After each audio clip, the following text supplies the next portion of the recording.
সুপ্রিয় দর্শক, বাংলাদেশ জাতীয়তাবাদী দল বিএনপির ঢাকা মহানগর দক্ষিণের অন্তর্গত কামরাঙ্গীরচর থানার ৫৫ ওয়ার্ডের উদ্যোগে অনুষ্ঠিত হল নবগঠিত আহ্বায়ক কমিটির আহ্বায়ক মোহাম্মদ নাঈম এবং যুগ্ম আহ্বায়কদের সম্মানার্থে বিশাল গণসম্বর্ধনা অনুষ্ঠান। ৫৫ নং ওয়ার্ড বিএনপির আহ্বায়ক শহীদুল হকের সভাপতিত্বে অনুষ্ঠানে প্রধান অতিথি হিসেবে উপস্থিত ছিলেন কামরাঙ্গীরচর থানা বিএনপির আহ্বায়ক জননেতা মোহাম্মদ নাঈম। জাঁকজমকপূর্ণ আজকের সম্বর্ধনা অনুষ্ঠানটি রূপ নেয় মহা সমাবেশে। ৫৫ নং ওয়ার্ডের সকল ইউনিটের নেতাকর্মীরা অনুষ্ঠান শুরু হওয়ার আগে থেকেই অনুষ্ঠান স্থলে দলে দলে স্লোগানে মুখরিত হয়ে যোগদান করেন। প্রিয় দর্শক, আজকের এই সম্বর্ধনা অনুষ্ঠানটি ছিল বিএনপি সহ সকল অঙ্গ সংগঠনের নেতাকর্মীদের উচ্ছ্বাস এবং আনন্দে পরিপূর্ণ। আজকের অনুষ্ঠানের বিশেষত্ব ছিল বিএনপির পরলোকগত ত্যাগী নেতাকর্মীদের সম্মানার্থে দেয়া মরণোত্তর সম্মাননা প্রদান।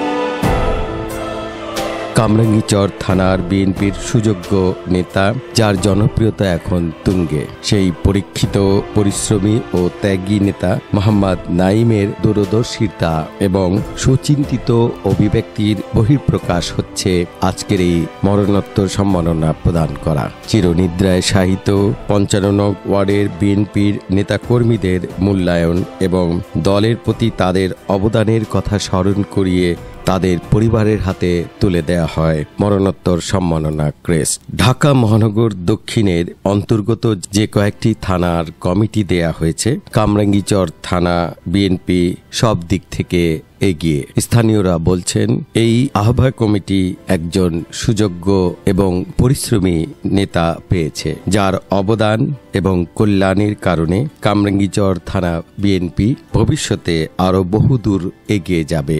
সম্বর্ধনা অনুষ্ঠানে সম্বর্ধনা নিতে এসে অন্যকে সম্মাননা প্রদান করেছেন মোহাম্মদ নাঈম। মৃত নেতাকর্মীরাও আজ সম্মাননা পাচ্ছেন, যা ইতিপূর্বে কামরাঙ্গীরচরে কখনোই হয়নি।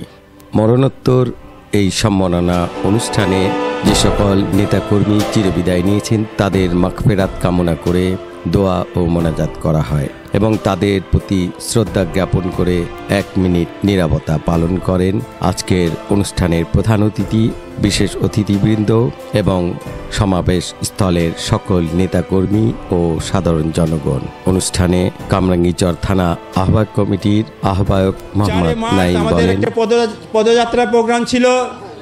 আজকে আমরা ভোটের অধিকার, গণতান্ত্রিক অধিকার, মৌলিক অধিকারের জন্য আন্দোলন করতে গিয়ে আওয়ামী লীগ দুঃশাসকদের এতই অত্যাচারের শিকার হয়েছি। আমরা কিন্তু আজকে এই মঞ্চে যারা আছে প্রত্যেকটা নেতাকর্মী একাধিকবার জেল খেটেছেন এবং প্রায় নেতাকর্মীদের নামে অর্ধশত মামলা, 70-80টারও মামলা হয়েছে। আমরা কিন্তু এই মঞ্চে যারা আছি এবং মঞ্চের সামনে যারা আছে, আমরা একদিনের জন্য কামরাঙ্গীরচরে শান্তিতে থাকতে পারি নাই।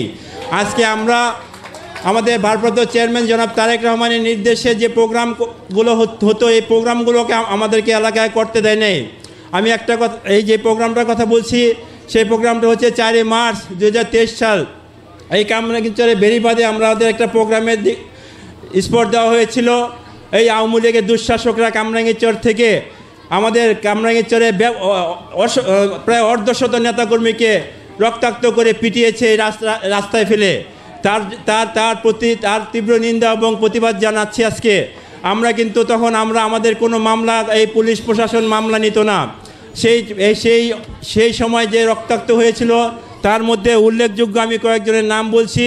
আমাদের থানা বিএনপির যুগ্ম আহ্বায়ক হাজী জহিরুল হক, থানা বিএনপির যুগ্ম আহ্বায়ক ছিল আছেন, আজকে আমাদের এখানে আসেন নাই, সর্দার মোহাম্মদ আব্দুর রশিদ, এবং আরও মায়ের খেয়েছিলেন আমাদের দুলাল মাতবর, আরও মায়ের খেয়েছিলেন আমাদের যুগ্ম আহ্বায়ক পারভেজ, খায়ের, জসিম, মামুন, আলামিন, লুৎফর, মোয়াজ্জেম সহ আরও অনেকে মায়ের খেয়েছেন। আজকে আমরা দেখেন এই মায়ের খেয়ে কিন্তু আমরা দমিয়ে যাইনি, আমরা রাজপথে ছিলাম ইনশাল্লাহ।